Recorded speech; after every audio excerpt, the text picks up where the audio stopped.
시간 동안 연애를 했고 최근에는 말씀드린 대로 결혼이 목전에 와 있는 상황입니다. 남자친구는 저보다 4살이 많아요. 사람들이 말하는 1등 신랑감하고는 조금 거리가 있는 편이에요. 성격이나 뭐나 어디 빠지지는 않는데 모아놓은 돈이 없고 월급도 적은 편이에요. 연애를 시작했을 때부터 다니고 있던 회사도 정직원으로 일하고 있는 게 아니라 계약직이라서 안정적이지 않기까지 합니다. 내년에는 정직원으로 전환이 될 거다 이런 식으로 매일 말만 해왔지 아직도 달라진 건 없습니다. 한 달에 200 조금 넘는 돈을 벌고 있는데 어디에다 썼는지는 모르지만 모아둔 돈마저도 1000만 원 정도밖에 없다고 하네요. 그렇다고 제가 남자친구에 비해서 엄청난 돈을 벌고 있는 건 아니지만 사회생활을 일찍 시작하기도 했고 회사에서도 이제 연차수가 높아지다 보니 월급은 남자친구보다는 제가 많아요. 저는 한 달에 280 정도를 받고 일하고 있고 제가 언젠가 결혼할 때를 대비해 모아온 돈이 8천만 원이 조금 안 되게 있습니다.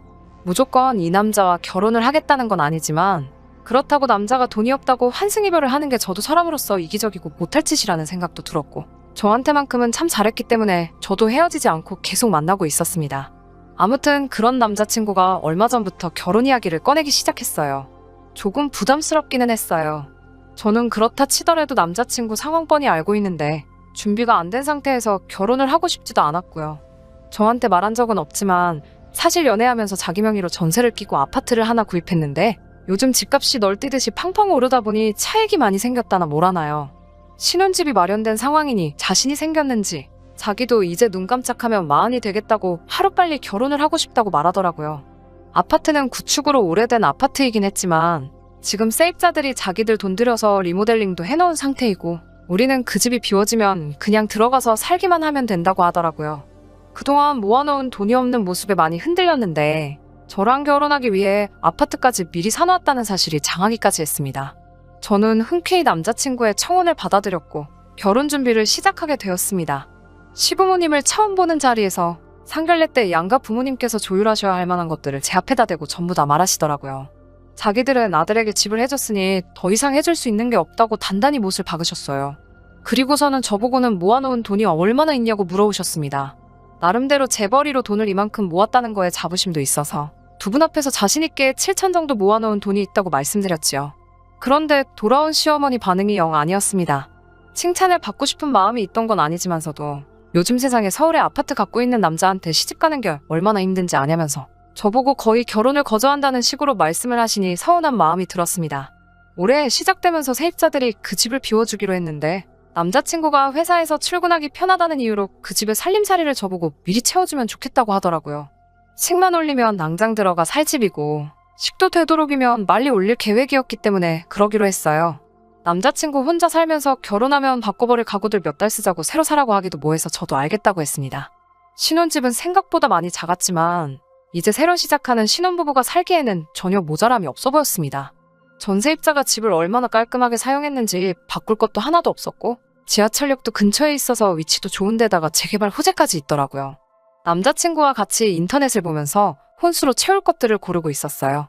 신제품에 인기 있는 것들 위주로 보고 있는데 남자친구가 이건 좀 비싸지 않냐며 제가 고르는 것마다 퇴짜를 놓았습니다.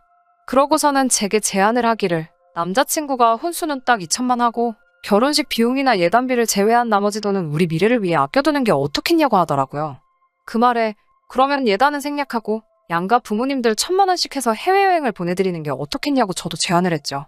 집도 작으니 혼수 채우는데 돈도 그렇게 많이 들 것 같지도 않고 차라리 그 돈을 좀 더 의미 있는 데 쓰고 싶었어요. 남자친구는 그건 나중에 이야기하자며 말을 흐리더라고요. 가구며 생활가전이며 하나씩 들어오기 시작하니 신혼집이 한층 더 신혼집다워졌습니다. 이제 제법 보금자리 같은 느낌이 들기도 했고 침대가 들어오고부터는 저도 집으로 가지 않고 가끔씩 그 집에서 자고 가고 그랬어요. 그런데 그렇게 그 집을 다 채워놓으니 남자친구의 태도가 홀랑 바뀌어버렸습니다.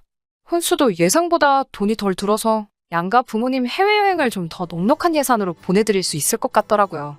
그래서 간만에 그 이야기를 꺼냈더니 남자친구는 대번에 곤란한 표정을 지으면서 그렇게는 안 되겠다고 이야기를 하더라고요. 내가 모은 돈이고 의미있게 쓰고 싶어서 그러는데 왜 안 되느냐 물었더니 이 집에 대해 감춰놓았던 충격적인 비밀을 듣게 되었습니다. 제 돈은 대출원금을 상환하는데 써야겠다고 대답을 하더라고요. 그래도 집값이 한참 낮을 때 사서 이익을 봤다고 하니 대출원금이라고 해봐야 그렇게 많다고는 상상도 하지 못했어요. 집이 오빠 명의로 돼 있는 건 맞는데 아직 은행 거나 다름이 없다고 대출원금을 줄이는 게 우선이라고 하는 어이없는 대답을 하더라고요. 그래서 대출금이 대체 얼마냐고 물으니 4억이나 된다고 합니다. 애초에 전세 끼고 집을 샀을 때 남자친구와 시부모님 쪽이 낸 돈은 합쳐도 3천 정도밖에 들지 않았다고 하네요. 모자란 돈은 은행에서 대출을 했다고 합니다. 거기에 집값이 오르면서 전세금까지 있는 대로 올려버려서 세입자가 나가는 바람에 전세금을 돌려주기 위해 집을 담보로 대출을 또 받았다고 하고요. 결혼 이야기를 서둘러서 진행한 것도 세입자가 나가게 되면서 내 돈으로 전세금을 조금이라도 더 돌려주기 위해 그랬던 거였네요. 그러니 당장 대출이자 갚는 데만 한 달에 100만 원씩 나가게 생긴 겁니다.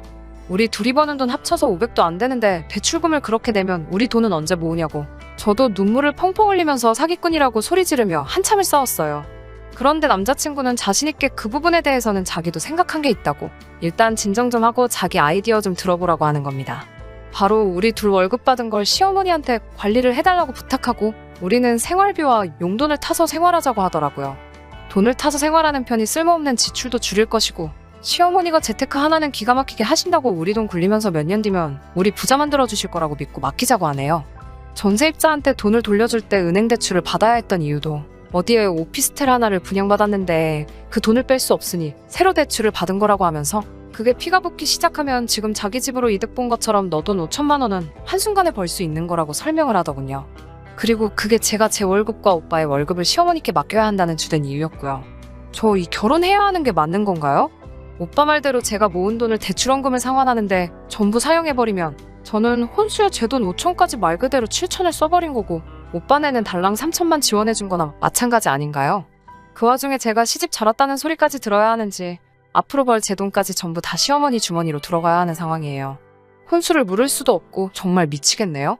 사연 들으시는 분들의 좋은 조언 부탁드리겠습니다. 안녕하세요. 후기 기다려주신 분들 감사합니다.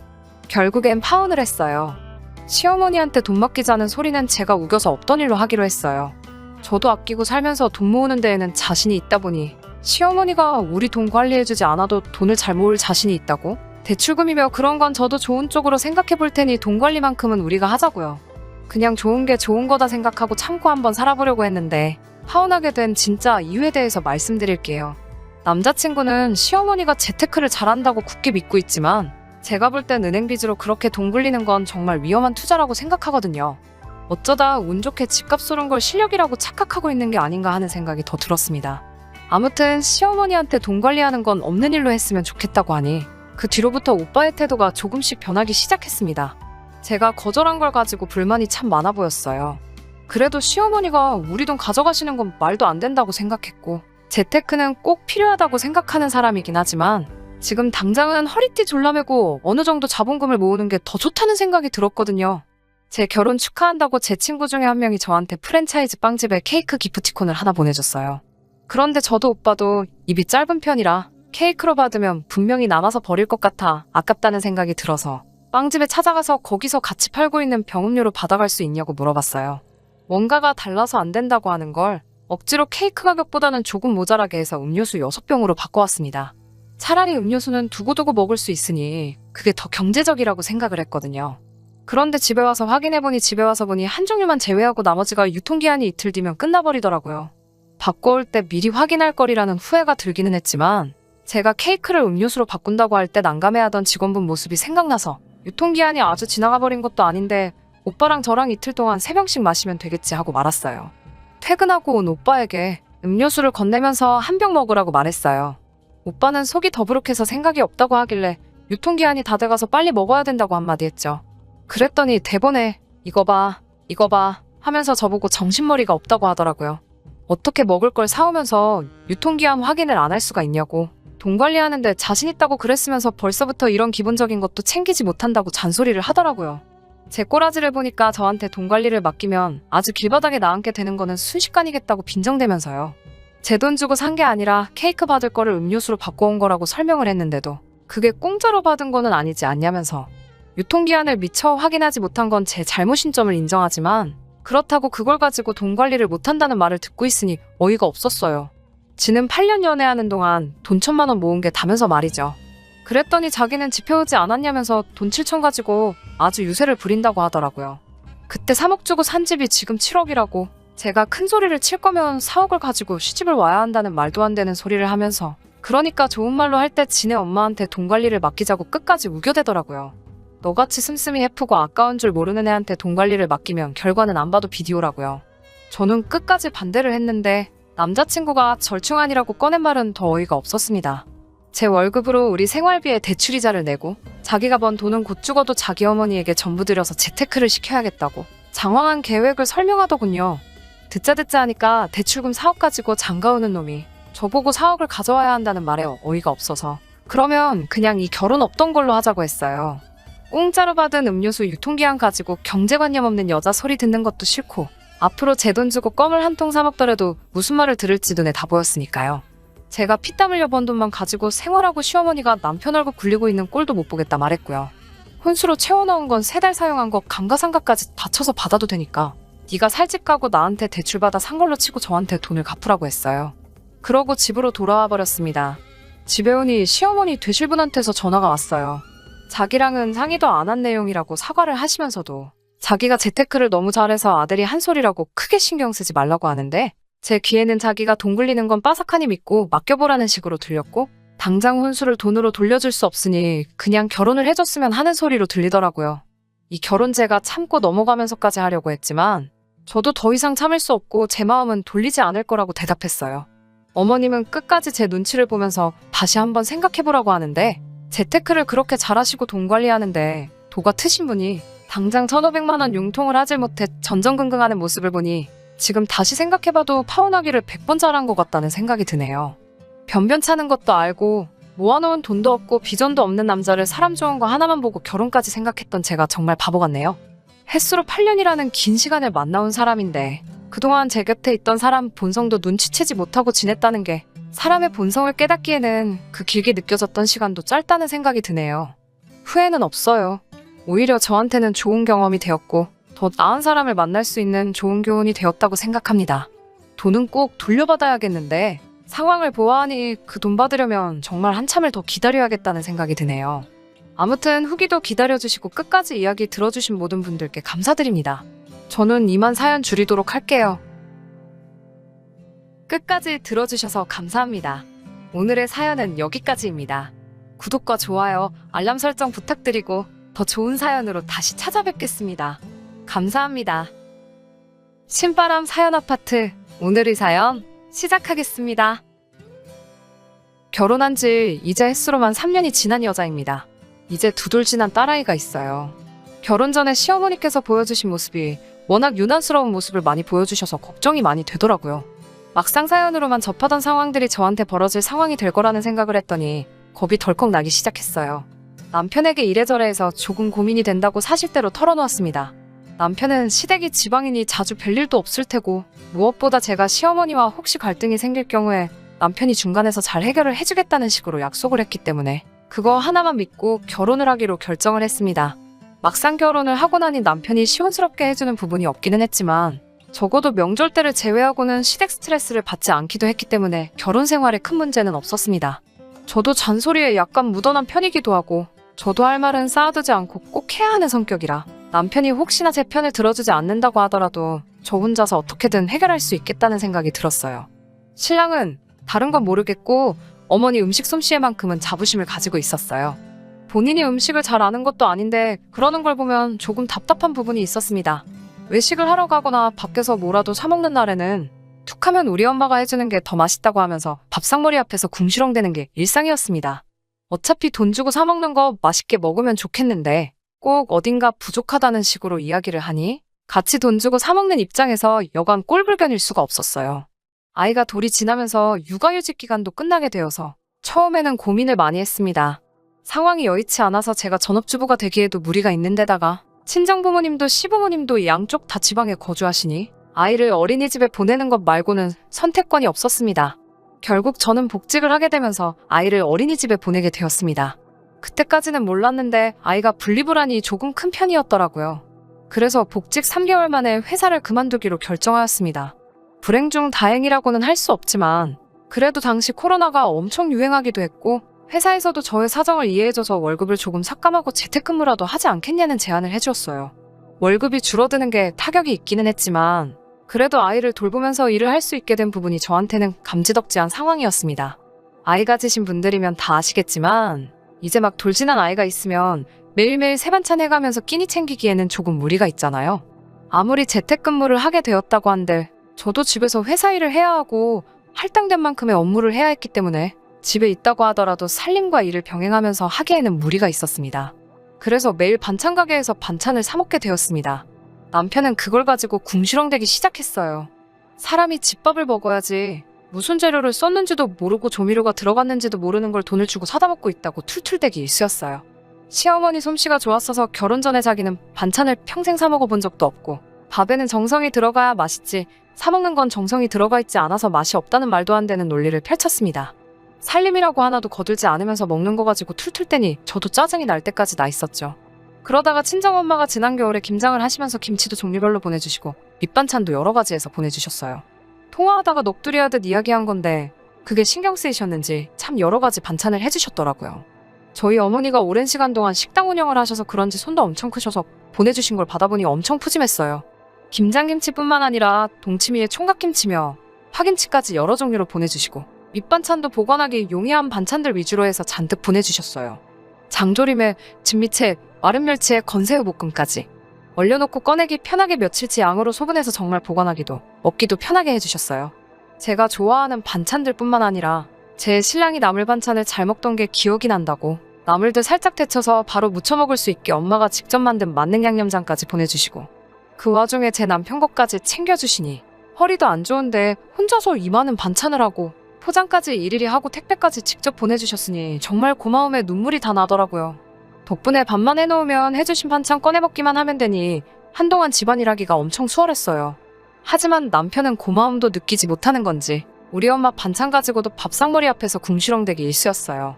아무리 반찬을 여러 가지를 해주셨다고 해도 전부 밑반찬 위주였으니 식탁 위에 올라오는 게 계속 같은 반찬이었어요. 그러다 보니 오늘도 또 똑같은 거냐고 하면서 반찬 투정을 하기 시작하더라고요. 그냥 감사히 먹어도 모자랄 판에 맛있다는 말은 곧 죽어도 한 번을 하지 않고 우리 엄마 멸치가 그렇게 맛있는데 우리 엄마가 이것도 잘하는데 하면서 우리 엄마 음식과 시어머니가 해준 음식을 비교하기 시작했어요. 자기가 무슨 대장금이라도 된 것 마냥 장모님이 음식점을 하셔서 그런지 조미료를 많이 쓰시는 것 같다며 음식에서 조미료 맛이 난다는 식으로 툴툴대기까지 하는데 듣다 보니까 너무 짜증이 나서 숟가락으로 남편 이맛박을 한 대 때렸어요. 제가 잘못한 건 맞기는 한데 제가 숟가락으로 이맛박을 때릴 때까지 저를 서운하게 한 남편 잘못이 더 크다고 생각해요. 허리도 안 좋으신 분이 너 반찬 투정한다고 이렇게 신경 써서 보내주신 거라고. 고마워는 못할 망정 반찬 투정을 하고 있냐. 시어머니는 우리 먹으라고 뭐 하나 보내주신 거나 있느냐고 한마디 했어요. 말 같지도 않은 거 가지고 반찬 투정할 거면 너가 먹을 건 너가 직접 해라. 나도 집에서 일하느라 바빠서 끼니마다 새로운 반찬을 해주기 힘들다. 뭐 이런 이야기 하면서 대판 싸웠습니다. 그렇게 남편하고 냉전 상태로 며칠 지나가고 있는데 시어머니한테 전화가 한 통 왔어요. 아무래도 남편이 저랑 다툰 걸 가지고 전화로 전부 일러바쳤는가 봐요. 전화를 시작하면서부터 저한테 너는 요즘 집에만 있는다면서 목소리 듣기는 어째 회사 다닐 때보다 더 힘드냐고 말에 가시를 담아서 첫마디를 하시더라고요. 아이가 제 시야에 없으면 울고불고 하는 데다가 제가 집에 있는다 하더라도 일을 하고 있기 때문에 정신이 없는 건 마찬가지라고 말씀을 드렸지요. 어차피 저도 저희 엄마한테 연락도 잘 안 하는 편이고 남편도 장인 장모님한테 안부 전화 어색하다는 이유로 자주 하질 않으니 그냥 각자 부모님 알아서 챙기면 된다고 하고 서로 안부 전화는 최대한 안 하고 있었거든요. 애는 잘 크고 있는지 뭐 그런 상투적인 안부를 물어보시더니 시어머니께서 이번에 저희 줄 것까지 생각해서 김장을 넉넉하게 했다고 저보고 와서 김치 좀 가져가라고 하시네요. 보내주신다는 말을 잘못하신 건가 해서 가져가라고요?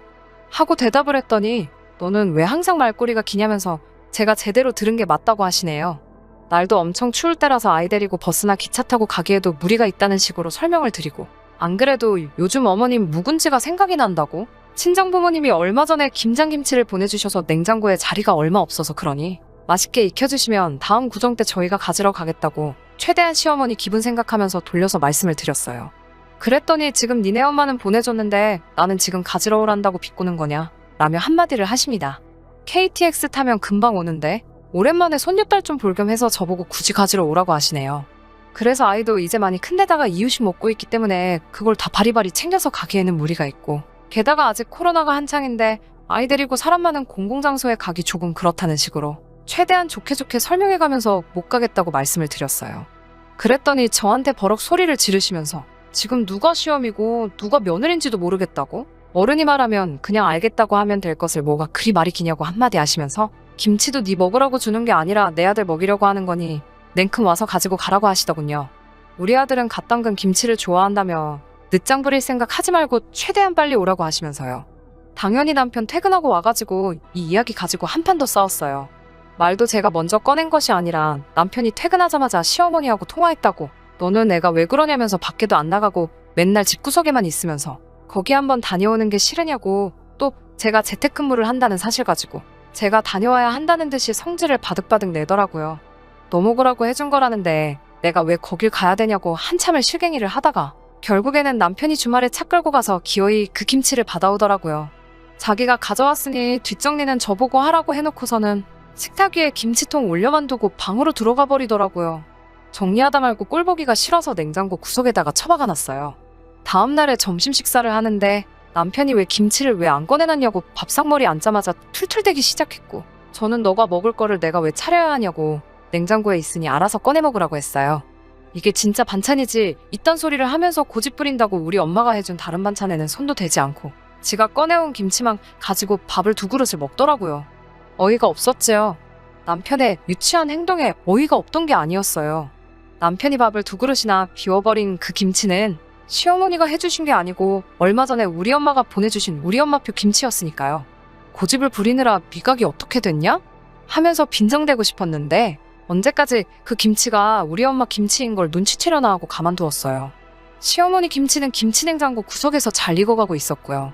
결국 남편은 2달도 안 돼서 우리 엄마가 보내준 김치를 끝내버리더라고요. 이제라도 사실대로 말해주고 시어머니 김치라도 꺼내줘야겠다 하는데 제가 김치 꺼내는 모습을 보고 있으니 지네 엄마가 해준 김치는 다 먹은 거냐고 하더라고요. 그때쯤에 진실을 말해줄까 하다가 우리 엄마 김치, 니네 엄마 김치 이러고 있는 게 가짜나가지고 그냥 아무 말도 안 했어요. 남편은 김치를 꺼내고 있는 제 옆으로 오더니 시어머니 김치를 하나 집어들어서 맛을 보더라고요. 먹자마자 김치에서 조미료 맛이 난다나 어쩐다나 하면서 이런 가짜 김치는 못 먹겠다고 하더라고요. 그 뒤로부터 다시 반찬 투정이 시작되었고 시어머니 김치에는 일절 손도 대질 않더라고요. 아무튼 그렇게 시간은 흐르고 흘러서 얼마 전 구정 때였어요. 코로나 동안 한 번도 찾아뵌 적이 없어서 용돈 봉투에 각각 100만 원씩 평소보다 두둑하게 챙겨놓았어요. 시댁에서 이틀간 시간을 보내고 친정으로 출발하기 직전에 준비했던 용돈 봉투를 꺼내서 드렸어요. 그렇게 그냥 끝나면 되는 거였는데 남편이 지 안주머니에서 딱 봐도 돈깨나 들어있을 법한 두툼한 봉투를 꺼내면서 엄마 김치 덕분에 요 한동안 식사답게 식사를 했다고, 지금은 또 먹을 게 없어서 죽겠다고 월동 배추 좀 사다가 김치 좀 더 담궈달라고 하면서 봉투를 건네더라고요. 시어머니가 주신 김치는 손도 안 댄 채로 그대로 있었는데 딱 봐도 그 김치 가지고 지네 엄마한테만 용돈을 좀 더 챙겨주려는 개수작이 눈에 너무나도 뻔히 보이더라고요. 그래서 제가 그 봉투를 낚아채버렸어요. 제가 봉투를 뺐으니 남편도 남편이지만 시어머니도 눈이 휘둥그레져서 어이가 없다는 듯이 저보고 뭐 하는 짓이냐라고 묻더라고요. 뭔가 오해가 있는 것 같다고, 시어머니께 남편이 어머님 김치는 조미료 맛이 나서 못 먹겠다고 손도 안 대고 그대로 있다는 사실을 말씀드렸어요. 어머님은 앞으로도 김장해 주실 필요가 없을 것 같다고도 말씀드렸고요. 남편 말대로 이 돈은 친정엄마를 들여서 김치나 좀 더 받아야겠다고 하고 제 주머니에 챙겼어요. 남편이 아주 장모님 김치가 최고로 맛있다고, 김치만 가지고도 밥을 2그릇씩을 비워버린다고 하니 2-3포기 가지고는 한 달도 못 버틴다고 말씀드렸어요. 남편이 무슨 소리냐고 묻길래 너가 그동안 먹은 거 시어머니가 주신 게 아니고 우리 엄마 김치였다는 사실을 말해줬습니다. 남편도 어이없어 하고 있고 시어머니도 어이없어 하는 남편을 어이없이 쳐다보고만 있더라고요. 속이 후련해져서 차에 타려고 나오는데 야 이 녀석아, 너는 평생 먹은 엄마 음식 맛도 모르냐? 라는 소리와 함께 남편이 시어머니한테 등짝을 두드려 맞는 소리가 들리더라고요. 손맛이 좋으시다는 게 정말 남편 등짝 하나만큼은 찰지게 때리시던 게 이제서야 이해가 가더라고요. 친정 가는 차 안에서 얼굴이 아주 시뻘개져서 아무 말도 못하고 있는 데다가 친정에 도착해서 우리 엄마한테 김치를 이가 그렇게 잘 먹는다고 남편이 시어머니 드리려고 따로 준비한 용돈 봉투를 건네드릴 때 남편은 그 모습을 못 보겠는지 고개를 돌리고 있는데 정말 그동안 묶인 게 해소되고 통쾌하기가 그지 없었습니다. 얼마 전에 친정엄마가 또 김치랑 반찬을 한가득 해서 보내주셨어요. 대충 보니 그때 드린 용돈 따로 챙기신 거 없이 오롯이 전부 음식으로만 해서 보내주신 것 같아요. 저는 제 속 한번 시원하자고 한 건데 그것 때문에 또 엄마가 괜히 신경 쓰셔서 몸도 불편하신 와중에 음식을 잔뜩 하게 만든 것 같아서 마음이 좋지만은 않네요. 그래도 그 이후로 남편이 음식 투정도 안 하게 되었고 시어머니 음식이 진짜 음식이라며 다른 데서 먹는 음식으로도 툴툴 떼지 않게 되었으니 제대로 참교육을 한번 해준 것 같아서 기분 하나만큼은 좋아요. 남편이 저와 친정부모님에게 잘하게 된 만큼 저도 올해는 아이 데리고 시부모님도 자주 찾아뵙고 며느리 할 도리 하려고 합니다. 사연 들어주셔서 감사하고 혹시나 앞으로도 재밌는 일이 있다면 사연 한번 전해보도록 할게요. 끝까지 들어주셔서 감사합니다. 오늘의 사연은 여기까지입니다. 구독과 좋아요, 알람 설정 부탁드리고 더 좋은 사연으로 다시 찾아뵙겠습니다. 감사합니다. 신바람 사연 아파트, 오늘의 사연 시작하겠습니다. 안녕하세요. 사연 즐겨 듣는 애청자 중 한 명입니다. 저는 올해 30살이고 동갑내기 남편하고 결혼한 지 2년 차입니다. 서로 없는 살림에 결혼하기는 했지만 그래도 모나지 않고 수더분한 성격에 행복하게 살려고 노력하고 있었어요. 얼마 전에 제 상식으로는 이해가 가지 않는 사건이 하나 생겼습니다. 몇 달 전에 제 친아버지께서 돌아가셨습니다. 친아버지는 기러기 아빠였어요. IMF 때 몸담고 계시던 회사가 부도가 나게 되면서 처자식 먹여 살리겠다고 회사를 나와 이것저것 도전해보시다가 보증을 잘못 써가지고 상황이 더 안 좋아졌어요. 아버지는 혼자서 친척분들이 계신 미국 캘리포니아로 건너가셔서 기러기 아빠 생활을 자처하셨습니다. 빚이랑 그런 게 많아서 한국에서는 이혼을 하고 나서 도피하듯이 도망가신 거나 마찬가지였어요. 제가 워낙 어릴 적에 아버지가 미국으로 가신 거라서 저한테는 아버지에 대한 추억이 많이 없어요. 기러기 생활 청산하시고 한국으로 돌아오신 지도 벌써 8년이나 되었지만 이미 옛저녁에 저희 가족들은 뿔뿔이 흩어진 상황이었습니다. 아버지가 미국에서 혼자 생활하시는 동안 저희 어머니께서 새 살림을 차리게 되었거든요. 어디 남들한테 자랑할 만큼 떳떳한 일은 아니지만 어머니도 한국에서 혼자서 많이 외롭고 힘드셨나 봐요. 아버지가 보내주는 돈이 그렇게 많은 편도 아니었고 그 돈으로 언니랑 저 2명 교육시키면서 생활하기도 빠듯했다고 들었어요. 아버지도 어머니를 따로 원망하지는 않으셨습니다. 원망하지 않으셨다기보단 어쩔 수 없다는 마음이 더 컸던 것 같아요. 제 언니는 어머니를 엄청 원망했어요. 저와는 다르게 언니는 아버지와 추억이 많아 아버지와 애틋했거든요. 언니는 그렇게 혼자 비행기에 올라 아버지 쪽으로 갔고 저는 어머니와 같이 살기로 했습니다. 사실 저한테는 저를 낳아주신 생부이긴 하지만 저는 아버지와 보낸 세월이 거의 없는 거나 마찬가지였기 때문에 어머니와 같이 사는 걸 선택했습니다. 저는 누가 나쁘고 누가 더 잘못했고 그렇게 생각하지 않아요. 아무튼 그런 친아버지는 제 언니와 함께 미국에서 같이 새로운 삶을 시작하셨고 언니가 대학교를 졸업하게 되고 한국으로 돌아오시게 되었습니다. 언니는 어머니에게는 따로 연락을 하지 않았지만 저와는 아무런 문제가 없었기 때문에 자주 연락을 주고받는 사이였어요. 아버지가 귀국하고 얼마 되지 않아서 건강이 악화되었습니다. 친아버지는 병원 신세를 지게 되었어요. 언니는 그런 아버지 수발드느라 연애도 못하고 35 나이에 아직 시집도 못 갔습니다. 친아버지가 병원 신세를 지신 지 오래되신 관계로 사실 언니도 마음의 준비를 하고 있었다고 하네요. 그런데 막상 돌아가시니 언니한테는 하늘이 무너지는 것 같았나 봐요. 장례식장에서 언니의 모습은 정말 제정신이 아닌 것처럼 보였어요. 언니는 첫날에만 2번 실신했었고 아빠 쪽 친척은 고모 한 분 말고 아무도 안 계셨거든요. 얼마나 울었는지 눈이 퉁퉁 부어있는 와중에 장례식 온 사람들 맞이하는 모습을 보니 안쓰러워서 그때 언니 모습만 생각해도 저도 눈물이 나올 것 같아요. 아무튼 그렇게 장례식이 끝이 났습니다. 그렇게 아버지를 보내드리고 언니가 걱정이 되기는 했지만 회사도 잘 다니고 있고 가끔씩 연락을 하면 다 이겨낸 것처럼 행동해서 저는 정말로 아무런 일도 없는 줄 알았어요. 그런데 어느 날 언니가 저한테 시간이 되냐고 잠깐 만나자고 저를 부르더라고요. 언니의 집에서 만났는데 평소에 몸에 잘 안 받는다고 입에도 되지도 않는 술을 꺼내오면서 한잔하자고 하네요. 언니가 아닌 척을 하지만 많이 지치고 힘들었는가 보다 생각하고 위로도 해줄 겸 저도 언니가 주는 술을 받았습니다. 술을 몇 잔 마시는 동안도 언니는 한마디도 꺼내지 않았어요. 하지만 결국 술이 조금 들어가고 나니 언니가 닫았던 입을 열더라고요. 언니는 그날 장례식에 참석한 저의 남편 이야기를 꺼냈습니다. 아버지 장례식 날 제 남편은 회사 일 때문에 장례식에 참석하지 않기로 했어요. 회사에서 급한 일이 있었기도 하고 사실 저나 어머니도 아버지와 거의 연을 끊은 거나 다름없었기 때문에 장례식에 참석할 계획이 없었거든요. 제가 간 이유는 단지 언니가 걱정돼서였을 뿐이에요. 그런데 오지 않기로 한 남편이 아버지 장례식장에 나타난 거예요. 못 올 만한 상황에 참석했다는 걸로 칭찬을 해주고 싶지만 그럴 수 없었어요. 솔직히 조금 어이가 없었죠. 남편은 주말에 출근할 때 입은 등산복 차림 그대로 장례식장에 왔기 때문이에요.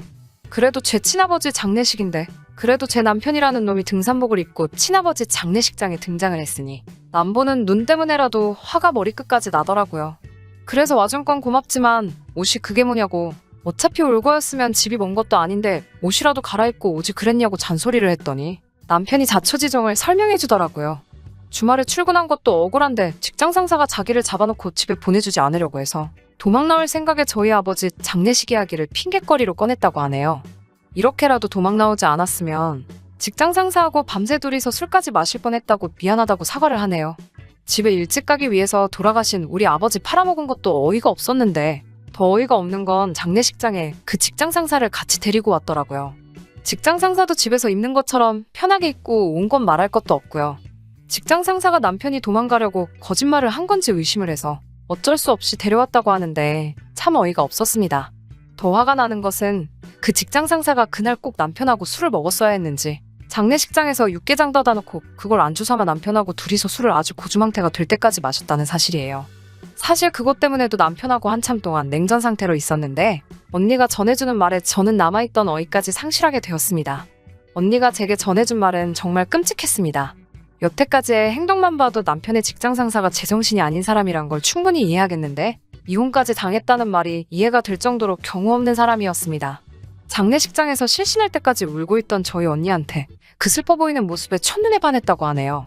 그래서 남편한테 처형 좀 소개시켜 달라는 부탁을 했는가 봐요. 장례식 이후로 마음도 다 추스르지 못한 언니한테 남편이 저 몰래 연락을 해서 자기 직장 상사랑 한번 만나보라는 식으로 계속해서 저희 언니한테 강요를 했다고 합니다. 결국엔 언니의 허락도 없이 직장 상사한테 언니 연락처까지 줬다고 하네요. 언니는 그래도 제 남편이라고 잘 돌려 말해서 싫다는 의사를 정확하게 밝혔는데도 남편이 자꾸 괜찮은 사람이라고 한번 만나만 보라고 하면서 귀찮게 굴다가 어느 날 모르는 전화번호로 와서 연락을 받았는데 그 직장 상사였다고 합니다.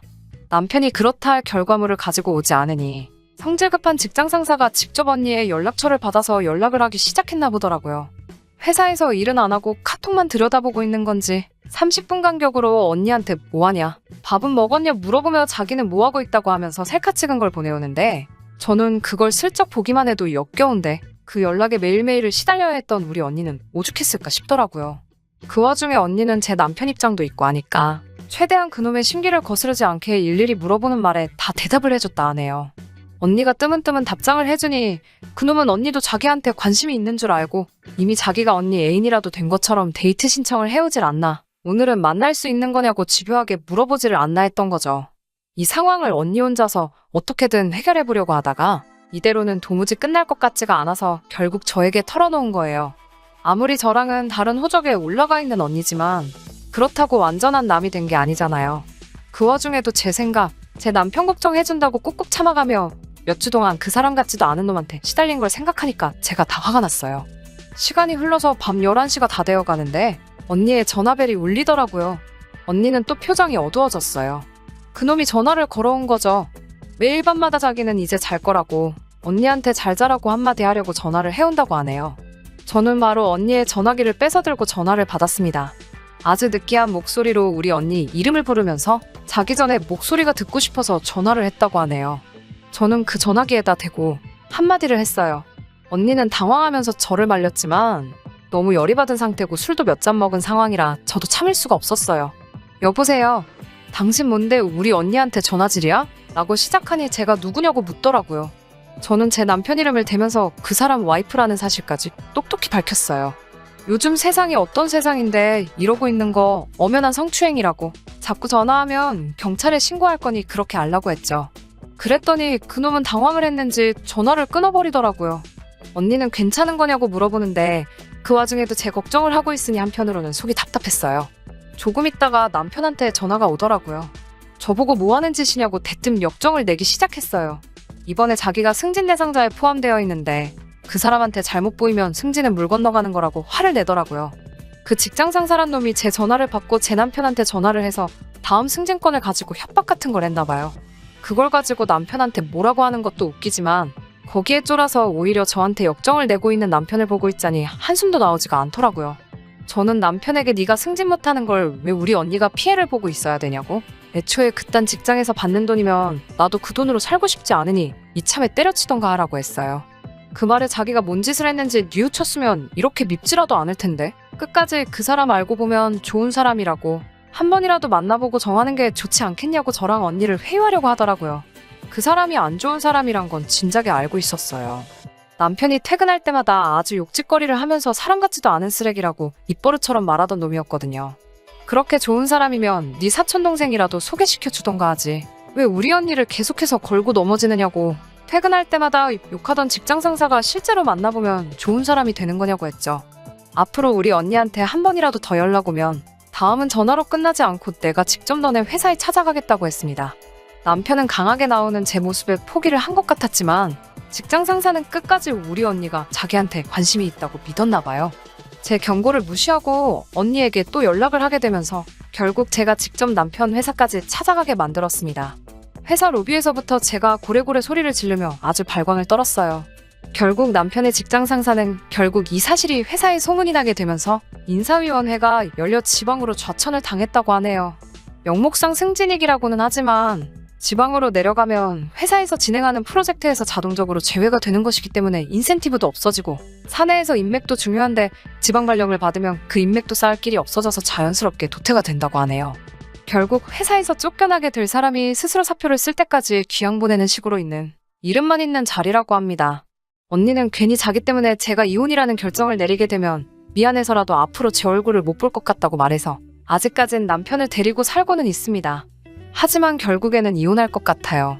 자기 주장도 똑바로 못하고 직장 상사 눈치나 살살 보면서 똥오줌 못 가리고 끝까지 절절매는 모습에 당연히 그럴 일이 생길 일은 절대 없겠지만 혹시라도 회사에서 승진을 이유로 저랑 이혼하라고 하면 이혼도 불사하지 않겠나라는 생각도 들었어요. 남자다움이라고는 하나도 없고 줏대도 없는 사람을 남편이라고 떠받들어 사느니 저도 차라리 평생을 혼자 사는 게 마음이 편할 거라는 생각이 들고요.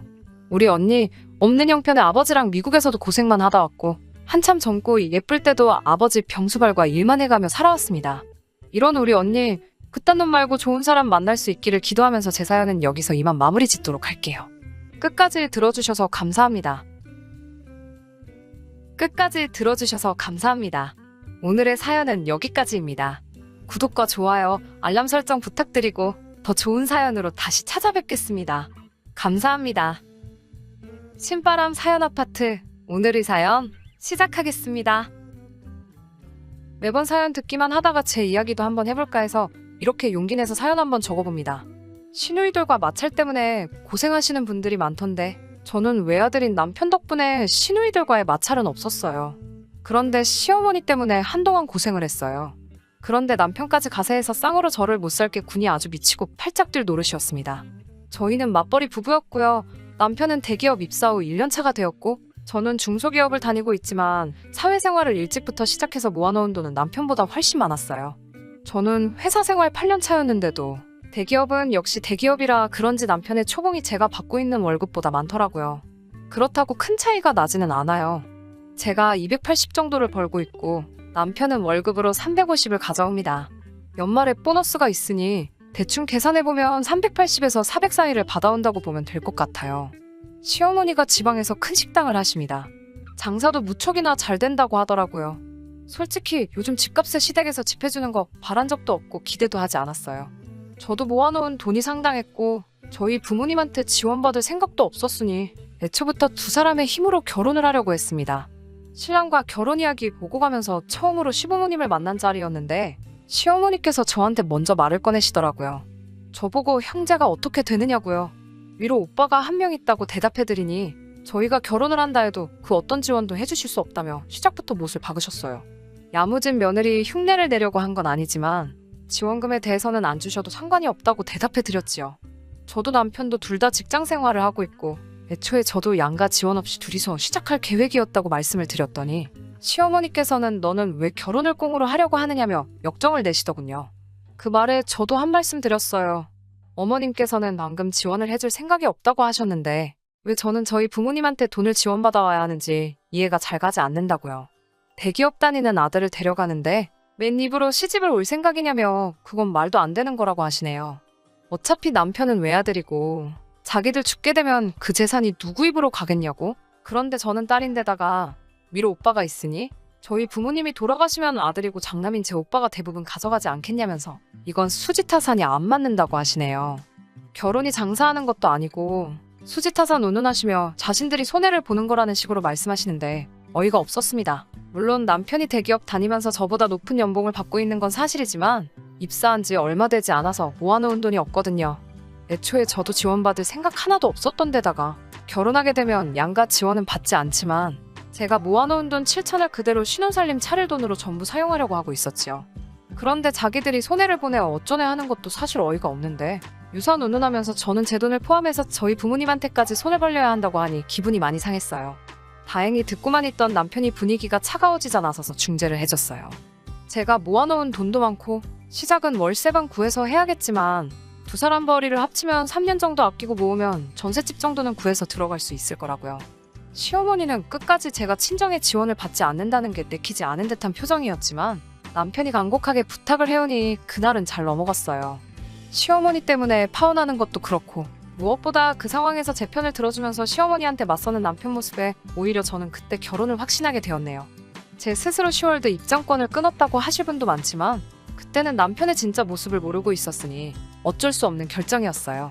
아무튼 그렇게 양가 지원 하나도 없이 저희는 결혼하게 되었습니다. 결혼 전에는 남편하고 약속도 했어요. 양가 지원 없이 하는 결혼이니만큼 누가 더 뭘 해왔네 안 해왔네로 다투는 일이 없도록 하자고요. 물론 제가 모아놓은 돈이 공동의 재산이 되기는 하겠지만 남편의 수입이 저보다 많으니 그 돈도 언젠가는 따라잡히게 될 것이기 때문에 저도 제가 해놓은 돈 가지고 유세 부리지 않겠다고 이야기도 했습니다. 너희 부모님 유산 같은 거는 사실 관심도 없고 안 받아도 상관없으니 집안일도 서로 미루지 말고 반반하고 양쪽 부모님들한테도 상황에 맞게 똑같이 효도하자고요. 친정도 시댁도 거리가 꽤 먼 지방이라 시집살이 할 일은 없겠지만 제가 며느리니까 친정에 가지 못하고 이런 일은 없도록 하자고 했습니다. 남편도 제 말을 이해하고 그렇게 하겠다고 했고요. 물론 집안일을 물리적으로 딱 반으로 나눠서 할 수 없다는 사실을 알고 있습니다. 제가 퇴근 시간이 더 빠르기도 하고 남편은 아무래도 야근이 잦고 심할 때는 주말에도 출근해야 할 때가 있어서 대부분의 집안일은 제가 하고 있어요.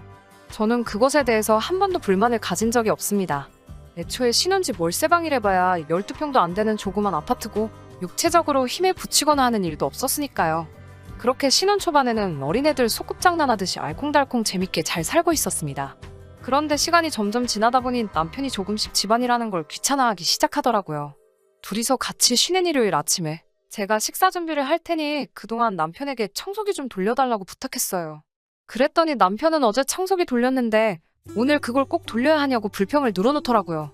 제가 깔끔 떠는 성격은 아니지만 바닥에 머리카락 뒹구는 꼬라지는 정말 싫어하거든요. 그리고 집도 12평짜리 코딱지만한 집인데 청소기 돌려봐야 5분도 안 걸리는걸. 그게 그렇게 하기 싫다고 침대에 달라붙은 채로 안 하겠다고 소리를 지르고 있으니 저도 짜증이 나기 시작했어요. 집안일은 서로 분담해서 하기로 하지 않았냐고 말하니 남편은 대번에 그건 애초부터 말도 안 되는 조건이었다고 반박을 하더라고요. 제가 빨래며 식사 준비며 청소며 웬만한 가사노동은 거의 저 혼자 도맡아 하고 있었는데 청소기 한번 돌리라고 했다고 불공평하다는 식으로 말을 하니 어이가 없었어요. 분담하기로 했지만 내가 거의 다 하고 있는 거 알고 있지 않느냐고. 뭐가 그렇게 불공평해서 그러고 있냐고 묻는 질문에 남편은 자기가 월급을 더 벌어오니까 제가 그만큼은 더 몸으로 때워야 하는 게 당연하다고 하더라고요. 솔직히 어이가 없었죠. 자기는 결혼할 때 돈 한 푼 없이 몸땡이만 왔으면서 지금 당장 돈 얼마 더 번다고 제가 집안일을 독박으로 해야 한다는 논리를 펼치고 있었으니까요. 그래도 제가 결혼 초반에 돈 더 해온 걸 가지고 생색내지 않겠다고 한 부분이 있으니 그러면 생활비와 적금은 똑같이 내자고 했어요. 남는 돈은 알아서 하라고 했고요. 대신 집안일은 똑같이 분담해서 반반씩 하기로 하자고요. 남편이 용돈으로 가져가는 50을 제외하고도 여윳돈이 100 정도가 더 생기는 상황이니 남편은 신이 나서 그렇게 하자고 하더라고요. 그렇게 하기로 한 날부터 저는 확실하게 모든 집안일을 반으로 갈라놨어요. 빨래도 제 것만 돌려놓고 식사도 전부 제가 먹을 것만 따로 준비했지요. 청소와 설거지 같은 경우에는 날짜를 정해서 하루 걸러 한 명이 몰아서 하기로 해놨습니다. 남편이 혹시나 냉장고를 열어서 제 밥을 먹으려고 하면 집안일 똑같이 반반 하기로 한 거 아니었어? 하면서 먹지 못하게 했어요.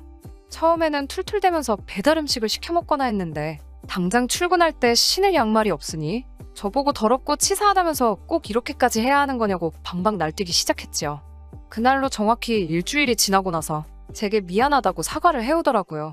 집안일이 얼마나 힘든 건지 이제 알았다면서 고집 부려서 미안하다고 원래 하던 대로 돌아가자고 청소기만큼은 자기가 매일매일 돌리겠다고 하네요. 제가 알게 모르게 해주던 것들이 남편에게는 당장의 여윳돈 100만 원보다 더 크게 느껴졌던 거죠. 그리고 결혼하고 나서 얼마 지나지 않아 첫 명절을 지내는 날 부모님께 용돈 드리는 것 가지고도 한 번 다툼이 생기게 되었습니다. 각각 20씩 해서 봉투를 4개를 준비를 하고 있는데 부모님한테 드리는 건데 좀 더 쓰자고 하면서 50씩 넣자고 하더라고요. 제가 그건 조금 무리라고 했어요. 아직 저희가 신혼집을 구한 것도 아니고 월세로 버리면서 살고 있는데 전셋집이라도 구하려면 하루라도 아끼면서 돈을 모아야 한다고 반대를 했죠. 친정 부모님도 일을 하고 계시고 시부모님도 식당 하시면서 큰돈을 벌고 있는 걸 알고 있는 상황에 개뿔도 없는 우리가 드려봤자 티가 나겠냐고. 50이든 20이든 부모님들께는 우리가 챙기고 있다는 마음이 중요한 거지. 그 액수가 크건 작건 간에 부모님들에게는 크게 와닿지 않을 거라고 설명을 했더니 저보고 부모님들한테 용돈을 매달 드리는 것도 아니고 명절이나 생신 때 한두 번 드리는 건데 그걸 아끼려고 한다고 아주 불효녀라고 말하면서 이죽대기 시작했어요. 기분이 나빴지만 안 되는 건 안 되는 거라고 우리가 자리 잡고 그때 용돈을 더 드려도 늦지 않는다고 한번 참고 말해줬더니 모처럼 자기가 대기업 취직해서 돈을 이만큼이나 벌고 있는데 낳아주고 길러주신 부모님들께 효도도 내 맘대로 못한다고 하면서 신세한탄을 하기 시작하더군요. 저는 완강하게 저도 우리 부모님께 조금이라도 더 드리고 싶은 마음은 굴뚝 같지만 지금 우리 상황에 이것보다 더 할 수는 없다고 말을 했죠. 그랬더니 남편놈이 제 생각은 끝까지 이해를 하지 않고 그러면 자기 부모님들께만큼은 용돈을 자기가 돈을 더 버는 만큼 더 드려야겠다고 우기기 시작했습니다. 남편이 그렇게 나오니 저도 하기는 싫었지만 결혼할 때 제가 모은 돈 가지고 시집온 이야기를 꺼내지 않을 수가 없었습니다. 지금 돈 더 버는 것 가지고 제발 그런 식으로 말 좀 하지 말라고. 그렇게 따지면 나도 결혼할 때 가지고 온 돈이 있으니 너가 그만큼의 돈을 가져오기 전까지는 너가 돈을 더 번다고 할지라도 맘대로 쓰게 할 수 없다고 하니 그런 게 어딨냐며 고래고래 소리를 지르더라고요. 결국 그날 대화는 끝내지 못하고 냉전 상태로 하루를 보내게 되었어요. 다음날 퇴근하고 와서 남편이 일그러진 얼굴로 사과는 하지 않고 대뜸 너 우리 엄마한테 안부 전화 안 하고 있다며? 라고 말을 꺼내더라고요. 사실 시어머니와 제가 첫 단추를 잘못 끼워서 연락하기를 꺼려하는 것도 이유가 있기는 했지만 그렇다고 남편도 장인 장모님한테 먼저 나서서 연락하거나 한 적도 없어요.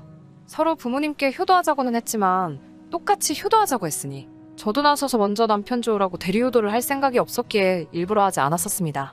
사과를 기대했는데 뜬금없이 걸어오는 시비에 너도 안 하는 걸 내가 왜 안 하냐고 저도 딱 잡아떼서 화를 냈어요. 그랬더니 사위하고 며느리가 똑같냐면서 뭐라고 하네요. 뭐가 다른지 이해가 되게 똑바로 좀 말해보라고 했더니 어버버거리다가 시부모님 앞으로 된 유산 이야기를 꺼내더군요. 그리고 자기가 돈을 더 벌어오는 건 사실이지 않냐고. 제가 당장 돈 7천 해온 거는 자기 머리로 금방 따라잡을 거고 자기는 유산까지 받게 되어 있으니 오히려 큰소리 쳐도 되는 건 제가 아니라 자신이라면서 자기가 이런 말 하는 게 그렇게 억울하면 저보고 어디 나가서 아르바이트를 하던지 노래방을 나가던지 해서 100만 원을 더 벌어오라고 하더군요. 그러면 저랑 자기가 동등한 위치가 되는 거니 그때 가서 큰소리 치라면서요. 돈 100만 원 더 벌어온다고 아내한테 노래방이나 나가라는 말을 짓거리는 사람하고는 더 이상 같이 할 수 없겠다는 생각이 들고 이런 놈을 믿고 결혼을 결정한 제 자신이 정말 바보 같다는 생각에 후회가 밀려오더라고요. 제가 아무 말도 안 하고 있으니 무슨 자기가 저를 논리적으로 눌렀다는 생각을 했는지 기고만장해서는 할 말 없으면 앞으로 자기가 원하는 대로 할 테니 알아서 기라는 식으로 말을 해왔습니다. 그래서 그 길로 곧바로 그럴 거면 그냥 이혼하자고 말했어요. 이혼하자는 말을 꺼내니 처음에는 당황하더라고요. 그때라도 곧바로 사과했어도 봐줄까 말까인데 저를 회유한답시고 꺼내는 말이 어이가 없었습니다. 시부모님 재산을 상속받으면 우리 팔자는 금방 피게 될 건데 너 지금 진심으로 하는 말이냐고 재차 확인을 하네요. 애초에 너네 부모님 재산 관심도 없었고 너 하나만 보고 한 결혼인데 너가 이 정도로 개차반인 걸 알았더라면 애초에 결혼도 안 했을 거라고 했죠. 남편 놈은 끝까지 사과하지 않고 반반 결혼 처음부터 우긴 게 저였으니 제가 결혼할 때 가지고 온 돈도 이혼하면 자기가 반을 가져가야겠다며 이래도 진짜 이혼을 하겠냐고 합니다. 반이고 뭐고 알 거 없다고 당장이라도 이혼하자고 하고 저는 그 길로 짐을 싸서 회사에서 친하게 지내는 동료의 집으로 피신을 했습니다. 남편은 너 진짜 1억이냐면서 어디 한번 해보자고 먼저 이혼 변호사를 구했다고 연락을 해왔습니다. 그런데 결혼 전에 형성된 재산은 분할 대상에 포함되지 않는다고 한다는 걸 알았는지 시부모님한테 전화가 불이 나듯 오기 시작했어요. 그 와중에도 정성 어린 사과는 못할 망정. 그 자식의 그 부모라고 시어머니는 또 언제 상속받을지도 모르는 유산을 가지고 저를 회유하려고 하셨습니다. 정말 두 모자가 똑같다고? 그 유산은 저 다음에 보실 며느리한테나 물려주시고 저는 더 더러운 꼴 보기 전에 결혼 생활을 접겠다고 말했습니다. 돈 3, 4천 때문에 이혼을 뒤집으려고 하는 꼬라지를 보아하니 정말 그 남편 앞으로 받게 된다는 엄청난 유산이 실제로 존재는 하는가 하는 생각도 들더라고요. 정말 순식간에 지나간 1년이었습니다. 이제라도 지옥 같은 그 집구석과 영영 이별을 해버려서 참 다행이라고 생각합니다. 결혼은 정말 둘이서만 하는 게 아니었다는 사실을 뼈저리게 깨달았고, 제가 새 출발을 할 수 있을지는 모르겠지만 좀 더 사람다운 가족을 만나 새 인생을 시작하고 싶습니다. 끝까지 들어주셔서 감사합니다. 오늘의 사연은 여기까지입니다. 구독과 좋아요, 알람 설정 부탁드리고 더 좋은 사연으로 다시 찾아뵙겠습니다. 감사합니다.